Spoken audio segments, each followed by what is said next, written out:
They had been walking for days now, no food and no sun anywhere in the sky to steer by. Not one pale spot behind the cloud. 4 days of low gray sky over a country that has no horizon in it to begin with. Hollow after hollow, ridge after ridge, and a river running alongside them the whole way, loud in the quiet. It was getting dark. Leaves and dead wood kept cracking under their tired feet. The youngest had stopped asking how much further, which was worse than the asking. Nobody could tell if they were getting anywhere or just walking the same 3 miles over and over. Alafair Sturgill kept saying the same thing, "Follow the river." The children traded looks behind her back, the kind that says your mother has lost her mind. She hadn't. The river was the only thing in those mountains that knew where it was going. This is the last week of November, 1906, in the Cumberland Mountains of eastern Kentucky. A woman and 4 children have been lost in a fold of that country for going on 4 days, in weather that hasn't shown them the sun once. By the time anyone finds them, they will already be out. Stay with me, because the way she got them there isn't the way you'd guess, and it very nearly wasn't enough. Alafair Sturgill was 34 that fall, and she had lived at the head of Sand Lick Hollow since she was 19. She did not know these mountains the way a hunter knows them, tracking and reading sign. She knew them the way a woman knows a house she's lived in a long time. Which door sticks, which step creaks, which path floods first after a hard rain. Her husband Isom was a timberman. That time of year the log companies opened the splash dams upstream and let the water go all at once, and the logs rode that sudden flood down to the mills faster than any wagon could haul them. A man who could stand on a moving raft of green logs in white water and keep his footing was worth real money for a few weeks' work, more than most of them saw the rest of the year combined. Isom had been gone since the 2nd week of November, somewhere down toward the main river, and he would not hear what had happened to his family until it was already over. That's the plain reason she was out there alone with 4 children and nobody else. Not because anything was wrong with the marriage, because that's how a mountain family made its cash money in 1906. The men gone for weeks at a time, and the women running the place and everyone in it. Van was 12, old enough to think he ought to be consulted on decisions. Dicey was 9, quiet and better at keeping an eye on her little brother than most grown people, without anyone asking her to. Millard was 5, and this was the first time in his life the walk home had taken longer than he could stand. Rowena was 2. She had been carried since the 2nd day, first by her mother, then by Van when his mother's arms gave out, then by her mother again. Alafair's father-in-law, Burl Sturgill, had a rule he'd been teaching the children since they could walk. If you get turned around, climb to the highest ground you can find and holler till someone hollers back. It's a good rule.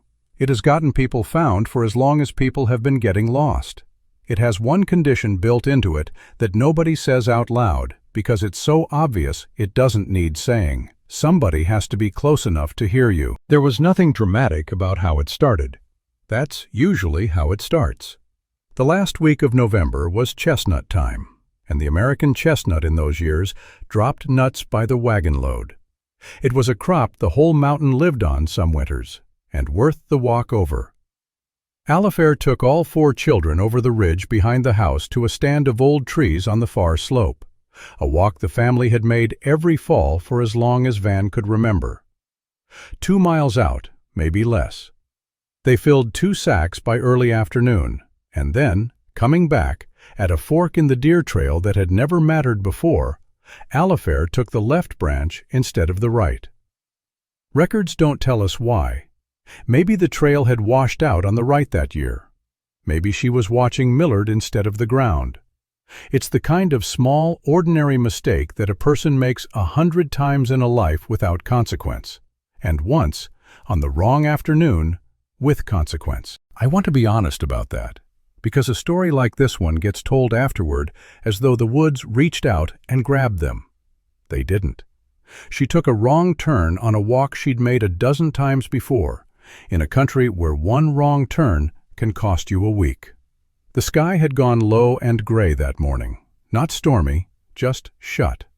The kind of overcast that sits down on these ridges for days at a stretch in late fall, when the cold air pools in the hollows and the fog never burns off the way it does in open country.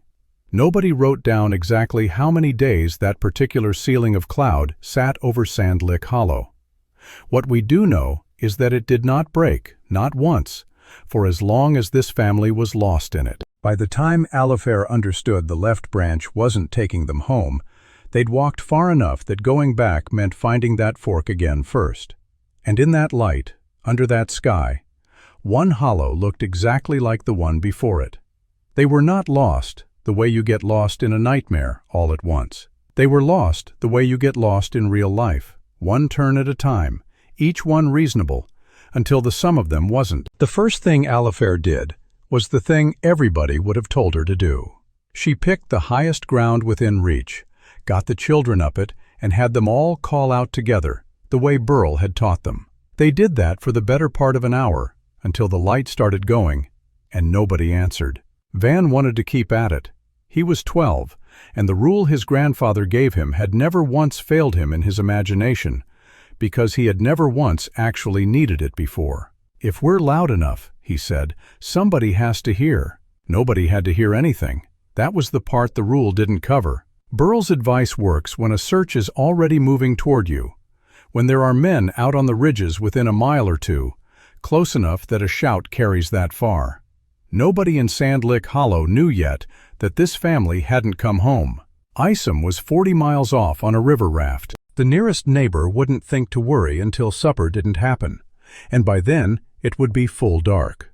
They spent that first night under a fallen tree, the torn-up root ball standing between them and the wind like a low dirt wall. Alafair put all 4 children against her, kept the dead tree at their backs, and did not sleep. In the morning, she climbed the same ridge again out of habit, and called again out of habit, and got the same nothing back. And that's when something in her changed. She stopped thinking about how to be found. She started thinking about how to get out. Here's the problem with being lost in that country, and it's worth sitting with, because it isn't the problem people assume. It isn't that you don't know which way is north.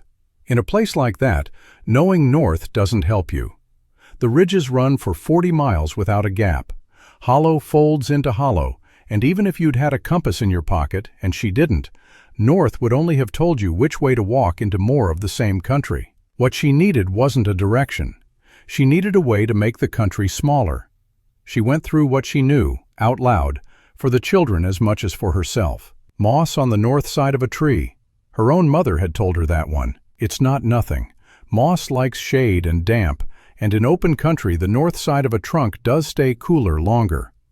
But under a closed canopy, with fog sitting in the hollow day after day, every side of every tree stays wet. She'd noticed that herself, walking past 100 trunks with moss growing clean around the whole circumference. A stick in the ground and its shadow for finding east and west. Van knew that one from school. It works, mostly, but it's honest twice a year, at the 2 equinoxes, and no more. Every other week, the sun sits too low and throws the shadow off by a real amount. That week in late November, it would have been off by plenty. None of it mattered anyway. There was no shadow to read. There had been no sun in 4 days. What was left, after she'd talked herself through everything she'd ever been told, was the water. Every hollow they'd crossed had water running down the bottom of it. That water was always moving one direction only, and that direction was down. Small water joins bigger water. Bigger water, eventually, runs past where people have built their houses, because that's where people have always built their houses. She didn't need to know which way was home.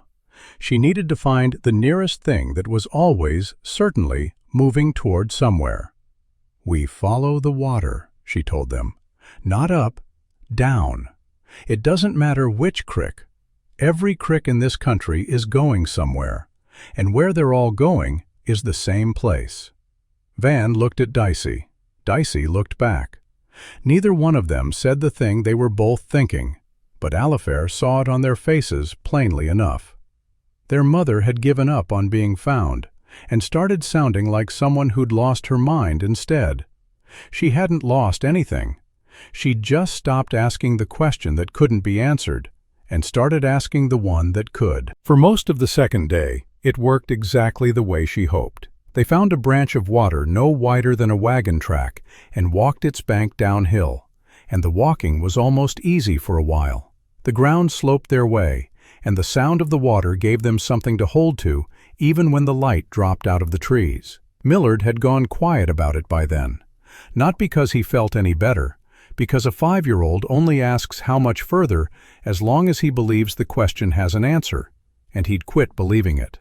Then, sometime in the afternoon, the creek bent into a stand of laurel and rhododendron thick enough that they couldn't see 3 feet past the first row of it. Mountain people had a name for growth like that. They called it a laurel hell, not as a figure of speech, as a plain description of the thing. The branches grow low, twisted, and packed so close together that a grown man has to get down on his hands and knees and force his way through foot by foot, and the wood doesn't break easy when it's fought. Worse, the thickest stands of it grow in exactly the places she'd told the children to follow, right along the creek bottoms, where the ground stays wet enough for it to take hold. There's an account written down that same year, 1906, by a man who spent his life in these mountains, describing 2 grown men who tried to cross one of these thickets in a straight line. It took them 2 full days to cover 3 or 4 miles, and that was with the ridge in clear sight the whole time, never once lost about where they were going, just fighting the laurel foot by foot for 2 days. Alafair had 4 children, one of them not yet 3 years old, and no ridge in sight at all. This is the part of the story where the rule she'd trusted turned around and bit her.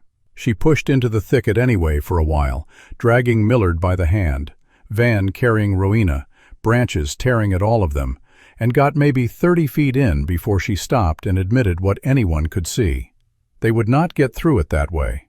Not with the light going, not with a 5-year-old who could barely lift his own feet anymore.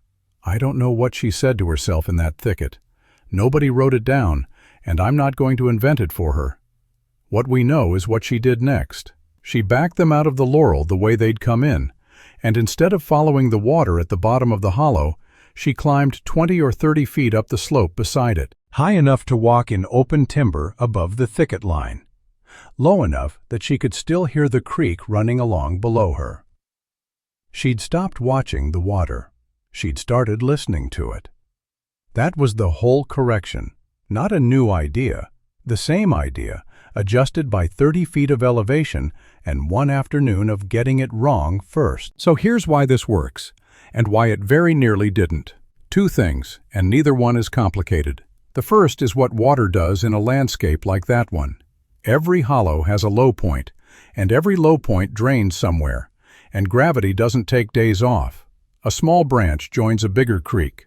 A bigger creek joins a river. And rivers, in country like the Cumberland Plateau, are where the towns are, because rivers are how anything and anyone got in or out before there were roads worth the name. Following water downhill doesn't tell you where you are. It tells you that you're headed toward the one kind of place people actually live. The second thing is what water does to the plants that grow beside it. That's the part almost nobody thinks about. Rhododendron and mountain laurel want the same thing water provides: damp ground, acid soil, shelter from full sun. So the densest, oldest stands of it grow exactly where a lost person is most likely to be walking, right along the banks. The rule that saves you is the same rule that can trap you. And the trick isn't picking a different rule. It's staying close enough to hear the water without walking in the one strip of ground where everything grows up to stop you. A word on the things that don't work, since we already walked through them. Moss favors shade and moisture, and in an open field, that usually means the north side of a trunk gets less sun and stays damper longer. Under a closed canopy in a fog-bound hollow, that difference disappears. Moisture is everywhere, and moss grows anywhere it can get a footing. The shadow stick method for finding east and west is genuinely accurate on 2 days out of the year. Every other day, the sun's path is tilted enough off the equinox line that the shadow gives you a real and sometimes serious error. And none of that mattered here regardless, because for 4 straight days there was no shadow to read at all. I want to give you the numbers plainly, because a story like this earns more trust with them than without. 4 children, 12, 9, 5, and 2 years old. The 2-year-old carried the entire way. 0 hours of visible sun across 4 days. The shadow stick method, even on a clear day, is only truly reliable on 2 dates out of 365. The account from that same year puts 2 strong grown men at 2 full days to cross 3 or 4 miles of laurel thicket in daylight with the ridge in sight. The stands of rhododendron and laurel across the southern Appalachians cover something on the order of millions of acres, in patches large and small, all through that same kind of country. By straight line, the chestnut grove where they started sits something like 9 miles from the timber camp where they came out. Alafair and the children walked closer to 30 because a hollow doesn't run straight, and neither does the water in the bottom of it. And I'll say the honest thing plainly. We don't know the exact route they took. Nobody was there with a map. What's written down is where they went in and where they came out, and the shape of the country between the two, which only allows for a rough guess at the miles. It's a big guess, honestly arrived at, not a fact. By the 3rd day, word had finally reached Isom's camp that his family hadn't come home, and men started moving out from Sand Lick Hollow in every direction that made sense to them. Almost all of it was uphill. That was the instinct, the same one Van had. Climb high, get a view, call out.